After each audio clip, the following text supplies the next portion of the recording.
ladies and gentlemen, Adam Brock of the Kudzu Killers. Hey guys, how's it going, dude? It's excellent, actually. I mean, it's a good day. I'm glad to be here. Glad we made it here. Yeah, made it happen. It's all good. It's all good. Dude, y'all have been doing quite a bit. I seen the Diamond Rio concert that y'all have going on. You open up for them. That's cool, man. Congratulations. I'm a little nervous. Thank you. I'm a little nervous. We played. That's at the Daniel Boone Festival. It'll be October the 8th. It was when we'll be there. That's in Barville. But we played there before, and they hollered at us this year again, and it's like, hey, come do what you do. And we're like, all right. So yeah, we're excited for that. We really are. That's cool, man. And Diamond Rio, legendary group. Yeah. Hence why I'm nervous. That's a big deal. So we know they're not there for us, but I mean, we're just glad they get the built-in crowd. So that's good. It's good to see good things happen to good people, though, man. Like I've met Tyler and the rest of the guys on some occasion. Who all is in Kudzu Killers? We've changed the lineup a lot, but right now, let's see if I can forget anybody's name. Our drummer right now is a guy named Tip McNeil. He's from Harlan. Everybody in the band's from Harlan. We got Tyler Smith, of course. He's from Harlan. Got my father, which is interesting dynamic because I'm supposed to be the leader of the band, but yet having your father in the band, am I really the leader? I don't know. Maybe. We'll see. He kind of tells me what to do all the time. So right now we got Ross Bailey on bass. We got Lauren Tolliver on guitar. And then there's me, trying to keep up with the guys. So I'm the guy in the middle. So. Yeah, y'all are making great music, man. And I got to say, I love the video for Hey Somebody, too. Yeah. That is awesome, man. That was, I mean, where we're from and where we're at now is not too much different. But Harlan's always been, kind of been behind the times with everything. Mm-hmm. And there's been a couple of movies shot there recently. What movies? Well, I think there's one called Above Suspicion. It's a good name. Oh, yeah. I think that was one. There was one that was actually supposed to be a storyline that was in Pikeville. I can't remember what it was. Something about is the FBI agent? Yeah, FBI agent. I can't remember the name of the movie. The woman. Yes, that one. But they came to Harlan to film it because Harlan looks more dated than Pikeville does. So they were looking for dilapidated buildings, and hey, Harlan's got plenty of those. So that's like, hey, let's do it. So, but yeah, the video was shot 100% Harlan, 100% by Harlan people. Cool. A guy named Dakota Saylor with Lunch Break Productions. He's actually, I know I'm going off on a thing here, but he's actually out in Colorado right now. I think he did last night. He was recording. Video recording Lance Rogers playing at Red Rocks because I think he was part of the Tyler Childers just played out there last night. Yeah. So he's out there doing some video work for that. So he's the guy that did the video for us in Harlan.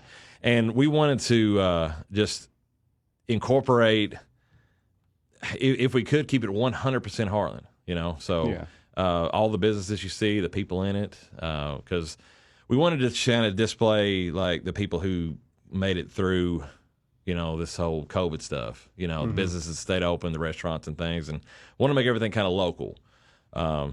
So we're proud of where we're from, and we wanted to display that.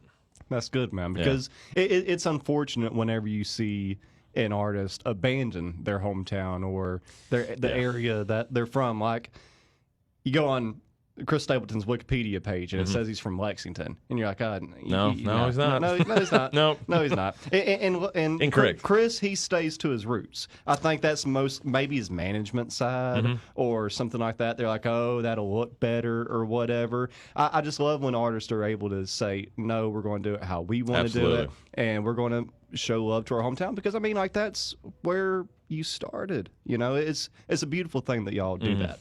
Yeah, we're like I said, we're glad and proud of where we come from.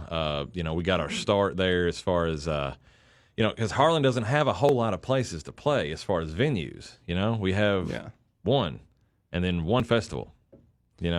So that was our platforms that we had to work with. So we played at this place. We started out at a place called the Portal Restaurant in Harlan. Mm-hmm. It's kind of a pizzeria, Italian kind of place, Great name. Yeah. It was, so the downstairs where you eat, but upstairs, they try their hand at having our first bar, very small bar, not much bigger than this little area right here. But they survived it, and we started saying, hey, let's just try to have some shows up there. And we did, and I was thinking, well, maybe 4 or 5 of my friends will show up, maybe my mother will show up. Yeah. And no, there was about 70 to 80 people that showed up man. for, and we didn't know, we still don't know, but we definitely didn't know what we were doing then. Yeah. We'd go up there and just throw a bunch of sound equipment together and hope it didn't, catch on fire.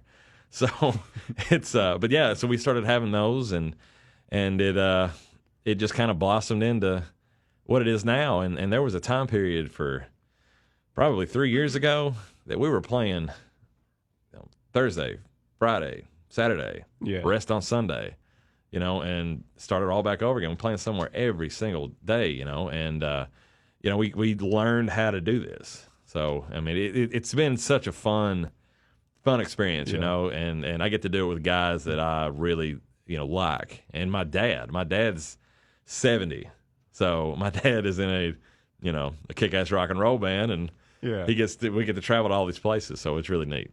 What's that like working with your dad, though? I love my father with everything in me, but I don't know if I could do this show if he was sitting right here beside me. It'd be a little bit difficult. Yeah, Dad's cool, man. Like he's Dad exposed me to music in my youth. Like my dad was a rocker from old, and my mom was more of a Motown chick. Yeah. So I got all kinds of sounds in my ears. But every time Dad and I would go somewhere, Red will be on, song to play. He turned down real quick. Name that band.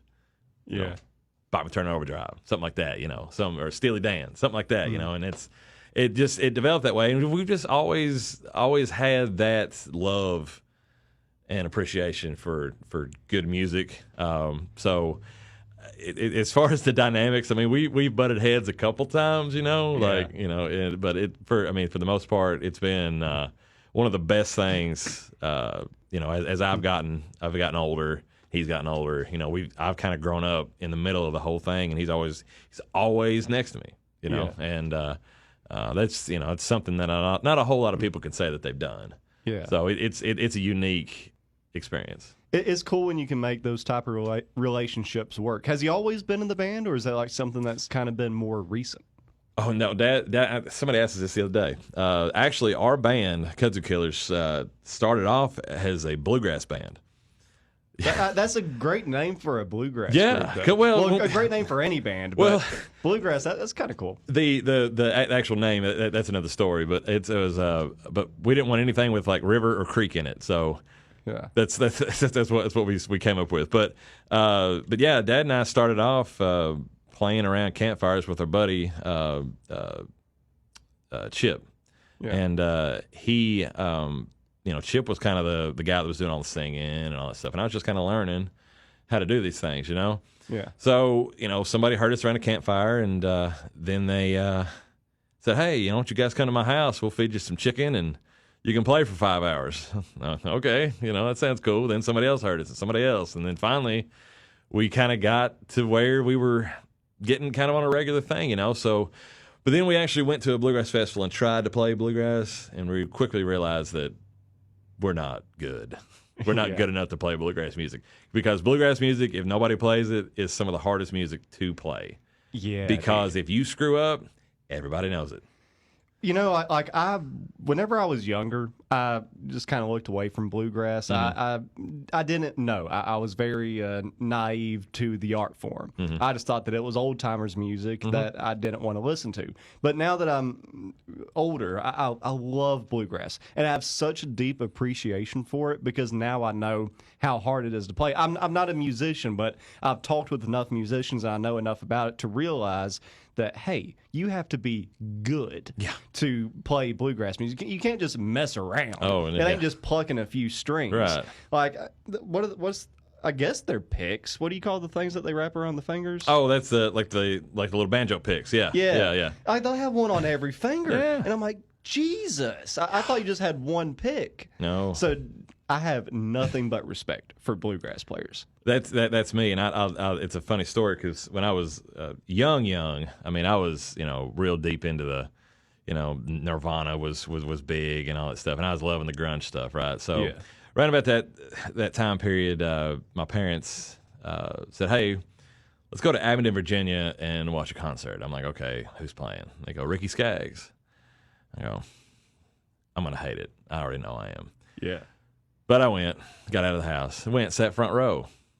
Nice. That show, it honestly changed a part of me to like appreciate, the music of my people, of my culture. Bluegrass is just, this is where it is. Yeah. So he played the song called Coal Mining Man, and it just, it resonated something to me that I'll never forget.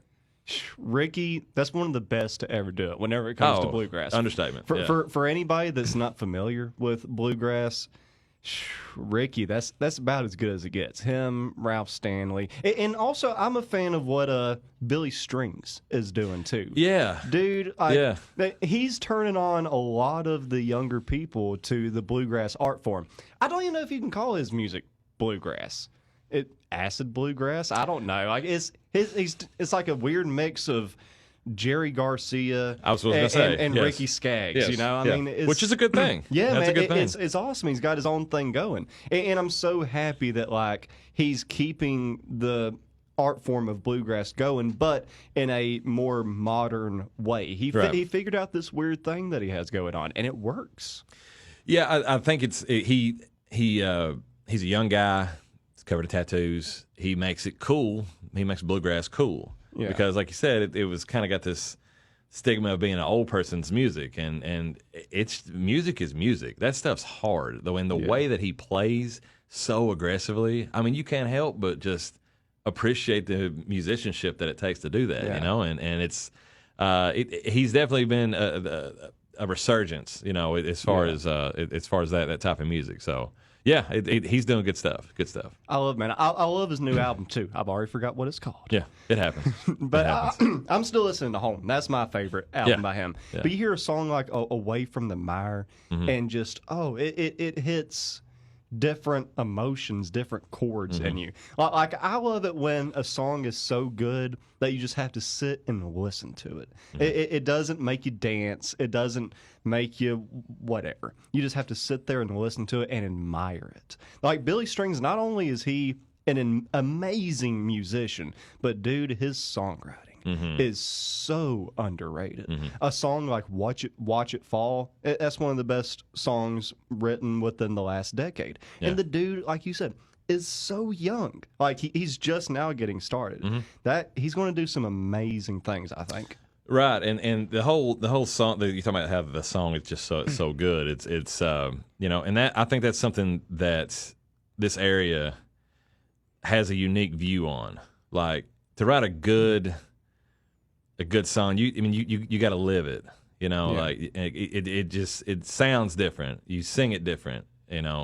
So this area has known hardship, has known strife, has known addiction, has known. All the the stuff that anybody from this place can really have an understanding and a grasp of, because it's touched everybody. It's sad, to think about, but at the same time, this is some of the best people in the world right here. Yeah, man. It made me fall in love with the music around this area. Whenever I was growing up, I was mostly in like classic rock and classic hip hop, And then one day I just kind of realized that like, hey, I don't know anything about New York City, and I don't know anything about being a gangster. Right. And then I heard Tyler Childers. Yeah. And I remember the first time listening to the Purgatory album, I just couldn't turn it off. And I was listening to a song like Feathered Indians, and I'm like, man, I know what he's talking about. I felt the lyrics. Yeah. And it was so cool to have a musician that you could relate to. Yeah. That like the words that he were talking about, the places he was talking about, you're like, I know where that is. It just, man, thank God that the music around this area is getting the recognition that it is. I think it's going to help this area a lot, especially like just getting the message out. Because so many people just look at this area as a wasteland, and Every time it's showcased in a bad way. Almost. Yeah. I know that we go through hard times, but we also have some of the best people and the best music on planet Earth. And I think that people like Tyler and Sturgill and Chris and all these other big names are giving it that good light, but also just giving people a role model, somebody to look up to. And that's something that so many people in this area need. Yeah. Yeah, and that's the truth. And some of the best music in the world is being made right here. Yeah. I mean it's and like you said, to touch on how the lyrics, I remember thinking the same thing when I was listening to Childress. It's like, I know that phrase he just said. Like, I say that phrase myself. Yeah. That turn of phrase that, only the hillbillies use. Yeah. So it's like he's speaking our language. Yeah, man. And he puts it to music. And it hits you different. Like it's you can relate to it, like you say, and it just makes me so proud to be able to say that those guys are from here. Yeah. That whole crew. And I think that it just like lights a fire under every single entertainer in the Southwest Virginia, Eastern Kentucky area. Whenever like you got that momentum going, like what's going on right now. Whenever I was listening to "Hey Somebody," like I was really into the song, it made me feel good, and then I started listening to the lyrics. And speaking about well-written songs, man, that's a. I'm no Tyler Childers, song. but thank you. That's that song, and I think my dad said it best. He said that song kind of wrote itself. It's I don't know if the camera shows it or not, but I'm 40, so. I did not know that. Well, say, hey, yeah, I had you fooled. The Viking look, man. That's what it is. Yeah, yes, Vikings don't yes, age. That's what it is. But since I have been alive, which is 40 years this past June, Harlan's not seen a whole lot of change. Yeah. Most of it's been, I mean, there's some changes that's happened, and we just recently went wet, in the city limits. So now you can actually go to a store and buy a pack of beer. Yeah, you can do that. We didn't even get to do that for 39 of my years, So a lot of times in small towns like that, a whole lot of politics gets wrapped up in it because you got certain folks or certain families that run the whole place. Yeah. So it's this song was kind of a call to arms type of thing. Saying, look, change is going to come. It's inevitable. You can come with us or you can't, but it's going to come. Yeah, and that's the whole hook of the song. And it's, I didn't really want to like call anybody out specifically, like, but it's just kind of a saying anybody that's listening, change is going to happen, and we wanted to be on the forefront of that.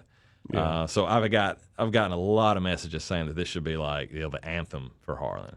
That's cool, which man. makes me super proud. I mean, I love that. But yeah, this song just kind of it wrote itself. It wrote itself. Yeah, man. You can tell when an artist is writing from the heart instead of just trying to make a hit. Mm-hmm. Like it's so obvious both ways, and y'all can tell like you really, especially just all the thought that you put not into just the song but the music video as well. I've only been to Harlan a few times, but like I could just tell how much it meant to that town whenever y'all made that music video. And the little Beatles thing that y'all did there at the end on top of the rooftop, very cool. I cool. have to give credit's due on that. That was Tyler Smith's idea.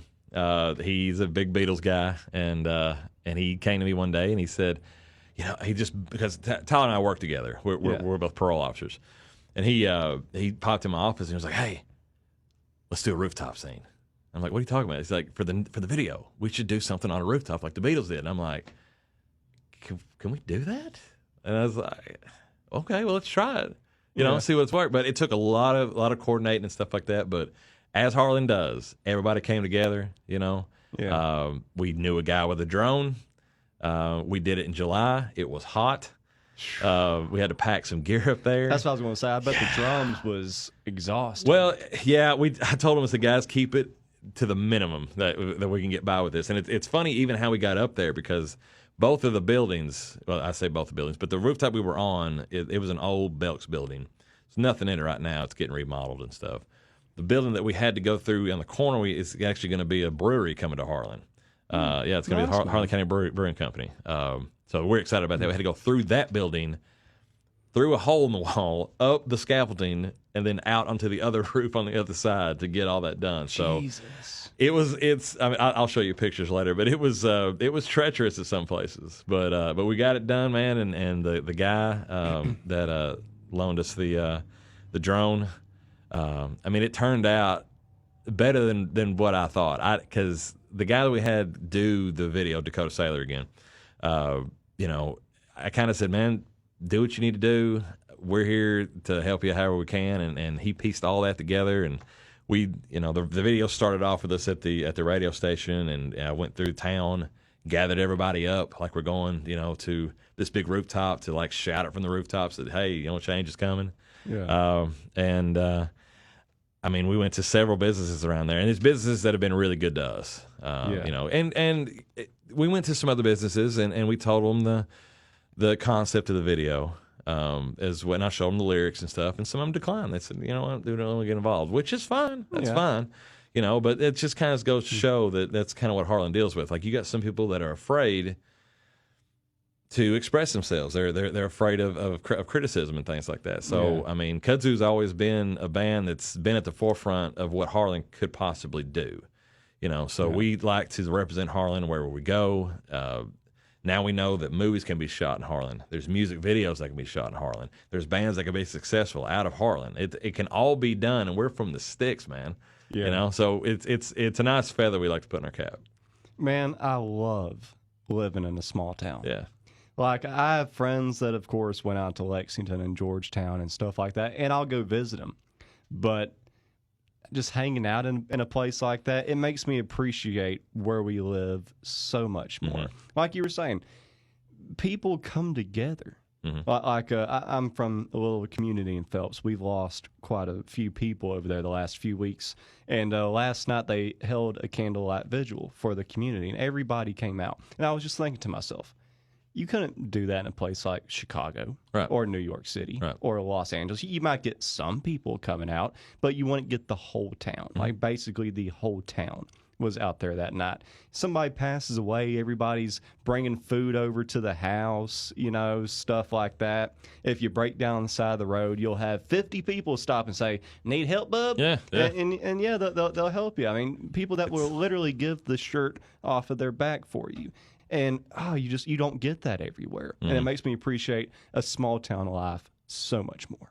Yeah, that's true. And like I said, we love where we're from. We consider ourselves representatives wherever we go play, and we played regionally. Now, it used to just be kind of a local thing, but we've played in down in Tennessee, over in Virginia. We've gone to Mississippi. We've gone up to Ohio. We haven't made it to West Virginia yet. I don't know why that is, but we just went like literally everywhere around it. Yeah, everywhere. So anybody in West Virginia listening, Kudzu Killers, we love to come play. So holler at us. We like to check that state off our list.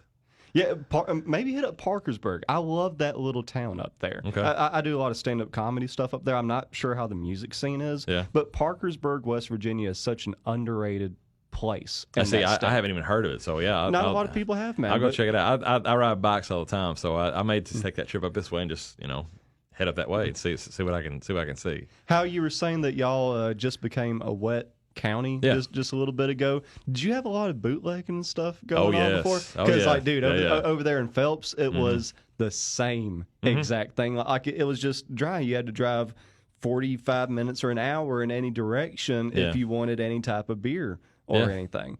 Well, to clarify, it was for like the Harlan City part. Now, the county towards Cumberland, they had, you know, they were wet, but they were in a different part. So that's where everybody from Harlan, the city part, would drive to get their alcohol, or they would go to Virginia. But the first place in Virginia didn't have a liquor license, so you couldn't get any bourbon or anything like that. It's just beer or wine. Cumberland was the way, and that's from my house to Cumberland to the first alcohol store you could go to. It was right around 28 miles, I'd say. You know, so but yeah, it took several rounds of voting to get that to pass. But it finally did, and now we have 2 liquor stores in Harlan. Of course, per capita, you can only have, a certain amount. You can only have so many stores depending on the population where you are. So we have 2, and they're doing great right now. So many people look at a show, though, like Moonshiners or something like that, and just say, like, oh, that's just a TV thing. Yeah. Or, oh, that was 50, 100 years ago. That don't happen anymore. Right. No, it still happens. I know a few. I'm not going to say anything. But, I mean, like, cops will go and buy off of them because they don't want to drive 45 minutes to the nearest place or something like that. It's such a... And everybody knows the people that are. Yeah. They just don't say anything because they're buying off of them, too. Right. I've always enjoyed the whole art of moonshining, I guess. And most of the time, they're some of the nicest people on earth. Oh, yeah. They're just trying to make a buck. Yeah, I mean, I mean, I know right off the top of my head, there's 5 people that I know I could go get a quart from, Yeah. But yeah, that's that white lightning, buddy. Yeah, man. I like mine charred though. If I had to pick between the 2, I'll take mine a little bit aged in an oak barrel. I've always liked apple pie. Yeah, dude, yeah. That is my go-to. And whenever they have the fruit in there, yeah, woo! Yeah. You ever been brave enough to actually eat the fruit that comes out of there? Yeah. Not a good idea. That's not a good idea at all. Nope. You're better off just drinking the whole quart. Yeah. That fruit at the bottom will do you in more than any of that liquid will. Yeah. And people don't realize that. And man, whenever I see like stuff like what's that one moonshine that they'll sell in like Walmart? They have a distillery there in Tennessee. That the store-bought moonshine, basically. Old Smoky, or is that what it is? Something like that. I can't remember what it was, yeah. I've had that, and I'm like, it's all right. It's not the same. But, dude, once you've had the real thing, no, it's not anywhere close. No, it's not. It's not. So, it's I want it in an unmarked jar. I'll give it my own test. I'll spin it in the light, make sure the bubbles, are there, suspended. Because that means it's good stuff. And that's the way that I like my stuff. Now don't get me wrong. I enjoy a good cup of bourbon every now and then, but I enjoy my whiskey. Yeah. Yeah, man. I'm the same way, dude. And thank God for those people out there that are still pushing. And like you said, they're just trying to make a buck. That's one thing that so many people don't realize is like in some towns. That's what you got. There's not many options. Some of the people that I know that do moonshine, they had to drop out of school in the 8th grade to be able to work on the family farm or whatever. They don't have an education. They're knowing what they know how to do, and they do it well, my friend. Yes. I think that it's a beautiful thing. I think that our area is being noticed for, like you were saying, like the distilleries and stuff like that, because, I mean, we do it good. We make some dang good whiskey here in bourbon in this state. Oh yeah.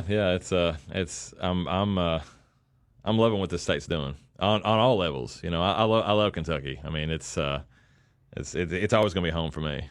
Yeah, it's a beautiful place, and also it's being noticed now for more than just country music. I'm not a huge modern rap fan, like that Jack Harlow dude. I don't even know who you're talking about, man. Yeah, to be honest, I can only name 1 or 2 songs, but he's this rapper kid that he's blowing up pretty good bit. I think he's from Louisville or something. Alex, help me out with that. But yeah, he messages me during the show whenever I'm talking out of my butt like I am right now. But it's. I love that we're known for good whiskey and good country music, but I can also understand some of the stereotypes that come with that. But man, Kentucky is just it's so much more than just those 2 things. One of the most beautiful places on planet Earth. Whenever I have a lot of family in Georgia. And I do this little thing on TikTok called Appalachian Adventures, where I just go places and film a little bit, and I try to put local music behind the videos. And whenever I'm showing them a place like the Breaks, their mouth drops because they've never seen anything like that. The people in this area that are from here, that were born here, I think sometimes take for granted just how beautiful a place this is. I agree. I agree 100%. Yeah. Even in my youth, I was like, I can't wait to, get out of town, all that stuff. And then I got out of town, went to college at EKU for a couple of years, and it was a little bit torturous because I was in Keene Hall, and I was facing back towards the east, and my room was in the top floor, and at my window I could see the Appalachian Mountains from where I was, and I didn't realize how much that I'd missed those while I was up there. And then I graduated, eternal Colonel, baby, and went straight back home. Never planned to leave. Yeah, man, it's heartbreaking for the people that have to, and whenever they come back, I totally get it. Yeah, like I fully understand, and I do think that this area is growing in ways too. Like you were saying, places like Harlan and other, like Pikeville has got some distilleries, has stuff like that, promoting tourism and bringing people in like that. And there's a lot of economic development going on around the area. Like you said, it's a slow process, but a change is going to happen. Yeah. It's change is good. I mean, it's the way it needs to be. If you're stagnant for so long, and that's kind of something I tell about Harlan too. Like I always tell people that things are easier to watch when they're not moving. So if things are changing, it makes other things have to work and stuff. And so the people that are in charge of those things sometimes, it's easier to say, you know what, if we just keep it the way it is, we know how it works, it's not going to go anywhere. It's easy to watch. Now, if you put things in motion, things bouncing around, activities happening, things like that, you add new variables to the equation, it gets things moving. It changes things. Even just having conversations, it changes things. So, again, that's kind of how the song kind of wrote itself. I'd been sitting there for, 40 years, and there had been some changes. Like I said, I never would ever knock my hometown, but, I got tired of everybody just talking about it and nothing ever being done. There's a lot of that. Yeah, it's just like, yeah, buddy, and they give you a handshake and a word, and then nothing happens. That's part of the song, Yeah. It's they tell you one thing and then they go do what they want to do. Yeah. Because and good for y'all for calling out that too, man. That needs to be called right, out. and that's just the frustration that I'd felt, and I think I'm not gonna say it's the best song ever, but I mean, I think a lot of people, especially my age, felt that way. It's just been the same for so long. And I'm not saying this song's going to change anything. I got tired of just standing by. Yeah. I mean, I'm not the youngest guy anymore. What's going to keep it from being the same way 20 years from now?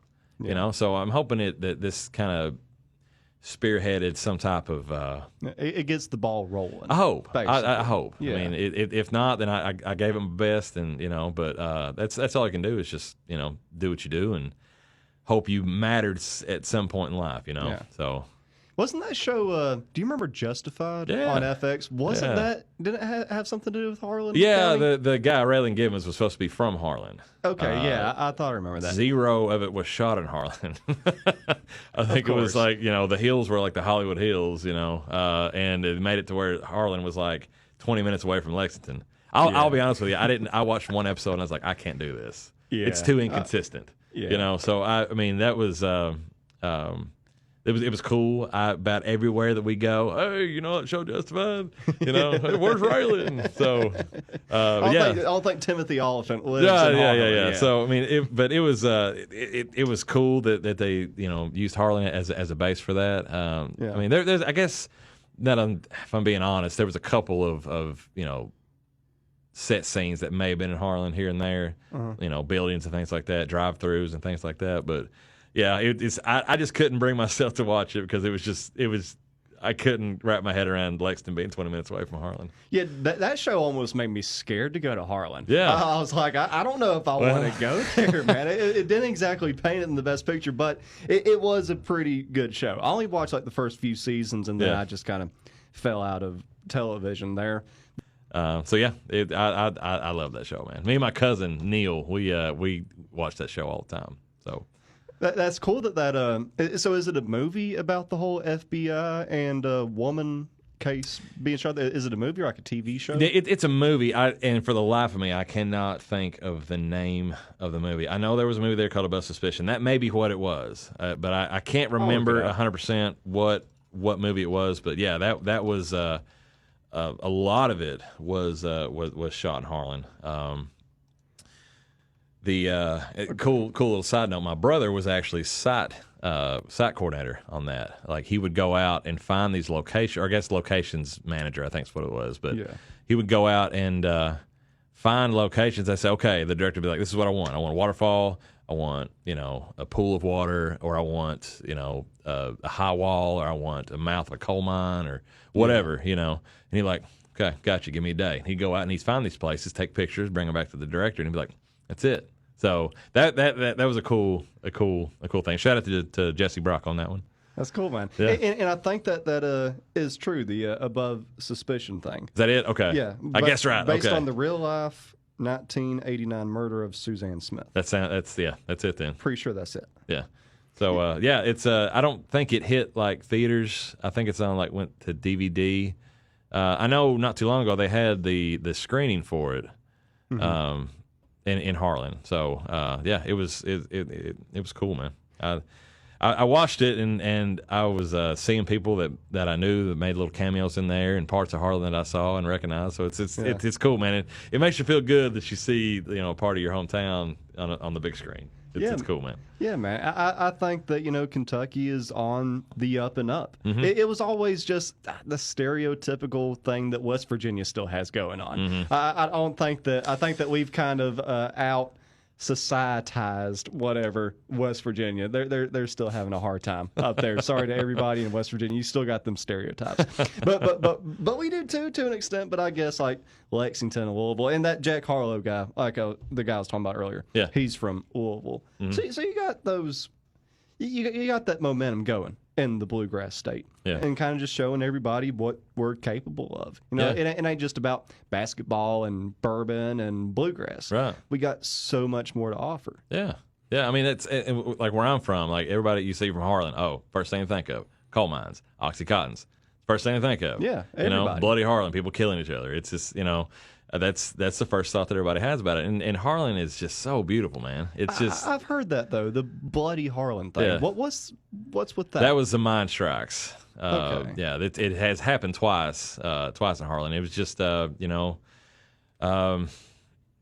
was just a rough time to be Harlan County, USA. Mm-hmm. I don't know if you've seen that movie or not. Mm-hmm. If you haven't, I would highly recommend you watch that. I don't know what streaming platform it's on, but it was based on Brookside Mines in Harlan. It's a little community called Brookside up towards Everett's. Yeah. And it was just a bunch of mine strikes, man, and it got violent. Mm-hmm. Like, state police had to come in and it didn't last, a couple of days. It lasted a long, long time. People were killed, for that, just because of the mine strikes, because that was the only thing that was there that was making any money. Yeah. So, people fought for it, And you in a way you can't blame them too. Like I watched a little documentary about what is it, Blair Mountain? It's early and I haven't had enough coffee. Yeah. I think I know. Yeah, coffee. Yeah, yeah. I think I know what you're talking about though. But I watched that little documentary about the mine strike up there, and you have to you can see both sides. I know the cops are just doing their jobs, but the coal miners at the time were also just trying to keep their jobs. Yeah. That's all that was going on. Yeah. And it's just one of them stories where it's a double-edged sword, and you can see both sides. Yeah. So it's terrible that stuff like that happened, but at the same time, you can fully understand. Yeah. It was a rough time, rough time in Harlan to be around at that time, and it's not been that long ago, So. But yeah, Harlan still has that has a little bit of the Bloody Harlan reputation. If you don't have a gun at the border, they'll give you one. So that's an old joke. But yeah, Harlan's it's beautiful, man. I love the people there. I never want to leave. You got some people that just can't wait to get out of there, and that's on them. I understand people got different goals in life and things, and sometimes you can't achieve that where we're from. You just don't have the resources. Yeah. But for me and mine, Harlan's home. it'll always be home for me. Well, watching a video like y'all's, I mean, it makes you want to visit, and I think that that's a cool thing that many local bands are doing, is kind of giving spotlight to their hometown. It used to be like people would go to Nashville or Lexington or a place like that to shoot a music video. Yeah. And I don't know exactly what created this, but all of a sudden people have got prideful about where they're from. Yeah. And it's such a beautiful thing, because the entertainers, I mean, those are the ones that are going to give it the spotlight. Yeah. All these politicians, like you say in the song, a handshake and then you never see their face again. Yeah. That's about all the help that we've had around here. It's cool that entertainers are the ones stepping up like, hey, we live in a great place and y'all need to recognize it. Like if I listen to bands, like I want to know where they're from. Yeah. I mean, I don't want to know where the label wants us to think they're from. Not all bands are from Nashville. Yeah. I mean, it's I want people to know where we're from, what we're dealt with, what we're looking at, and I think making the music video in Harlan, with Harlan people, by Harlan people, is one of the best ways that you can actually display it, because I don't know how many views the video's got now, but I mean, I think it's probably up around 8,000 now, I think, or something like that. And that's 8,000 people that may have not seen where I'm from or never seen in Harlan, and they want to see Harlan in a different light besides the stereotypical thoughts that a lot of people have. So there's businesses there, there's wonderful people there. Yeah. And, we wanted to show that because we're just so proud of where we're from. Yeah, I heard of a lot of people, like last year during the pandemic, I heard a lot of people that were moving to this area, that were living in places like Richmond and Louisville and Lexington, because they realized, and that's another thing that I appreciate about a small town and where we live, is that when stuff hits the fan, this is the type of place that you want to be at. I mean, so many people around here, like I know it's hard times that brought up these skills that people have, like living off the land or knowing how to work a farm or canning or whatever. Like, it used to be that's just what you had to do to survive.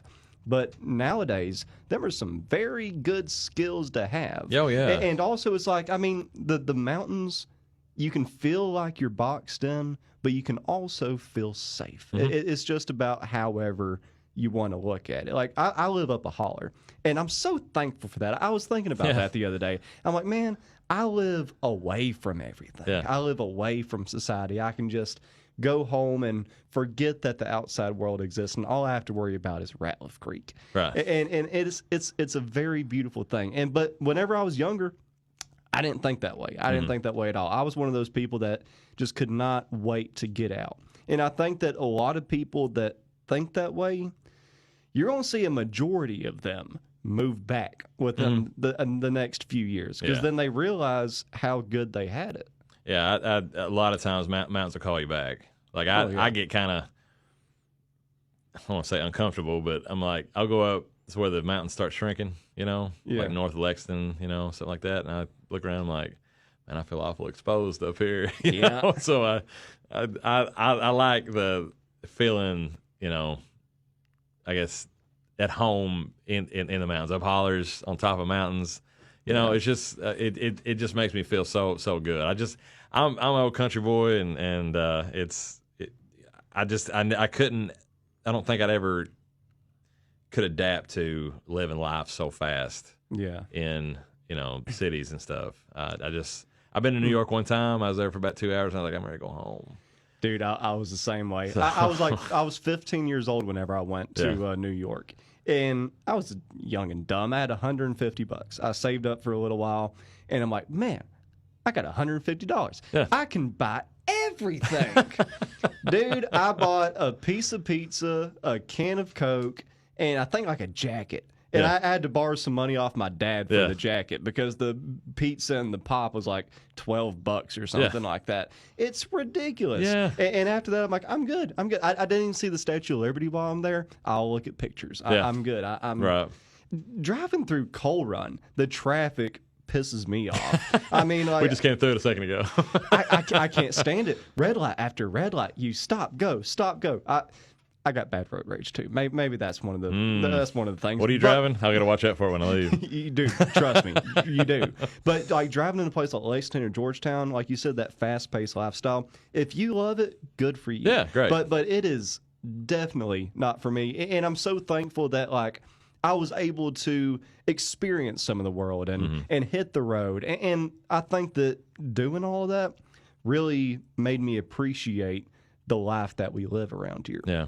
Because so many people that want to leave the mountains, rather, they haven't been out of them, maybe. Yeah, yeah. And you just don't realize what you got until it's gone. Oh, exactly. And that's what I realized in college too. Like I mean, I missed it. Yeah. I mean, I don't ever want to, call another place home. So, but yeah, I love where I'm from. And I know the guys that I'm in the band with are super proud of where they're all from too. So yeah, it makes me so feel good about we did this as just the whole band's from Harlan. There's nobody that's been transplanted, and we're all from right there. So it's a good thing. Man. Yeah, and we actually did another video with another song. It's called "I Won't Drown." Love that, dude. Yeah, it's that one you can tell we don't know what we're doing. So. Well, it felt like a good time, man, and that's what I really dig about the song. Like, I don't know, like I said, just makes you. It's one of them feel good. I don't know. I got a good vibe off the video. Yeah, it was. Well, again, shout out to Dakota Saylor for that.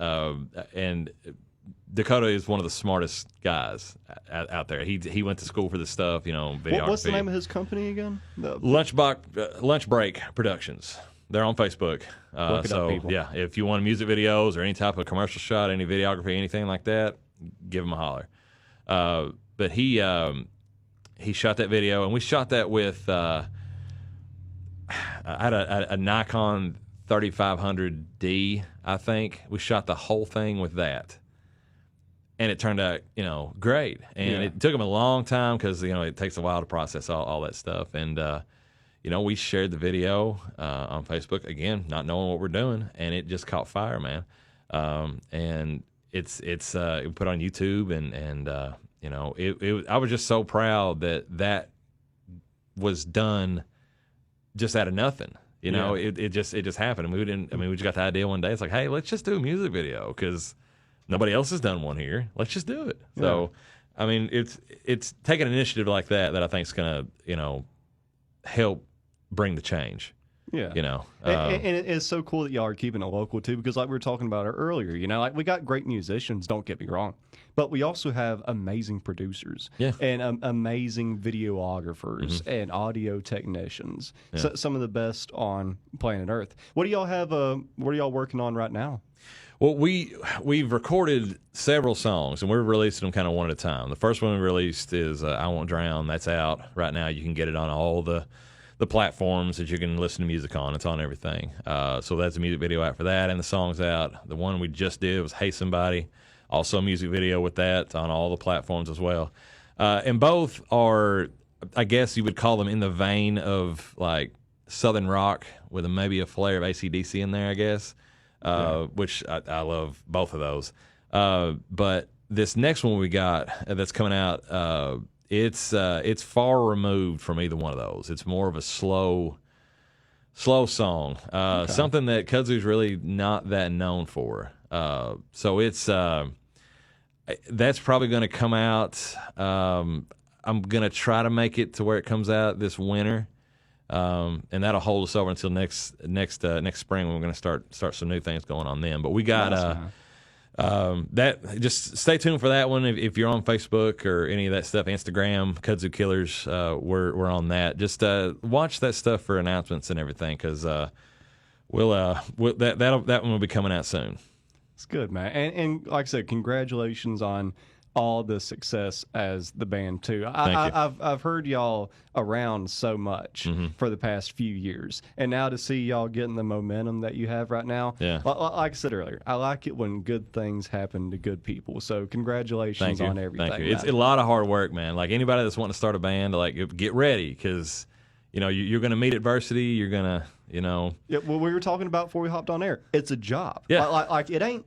It's a hobby if you want it to be, but it's also a job if you work hard enough. Yeah. Yeah, and it's we've been lucky enough to where we're at the point now where we're actually making a little bit of money with this. We're not breaking the bank by any means, but it's good to know that it started from nothing around campfires, to now we're going to get to open for Diamond Rio on October the 8th in Barberville on a big, huge stage, and then there's people that run our sound for us, and it's like, I'd still get humbled by that because when we play places where I got to run sound, I'm nervous, I'm stressed out and stuff, so, but yeah, it's a good feeling. It's a good feeling.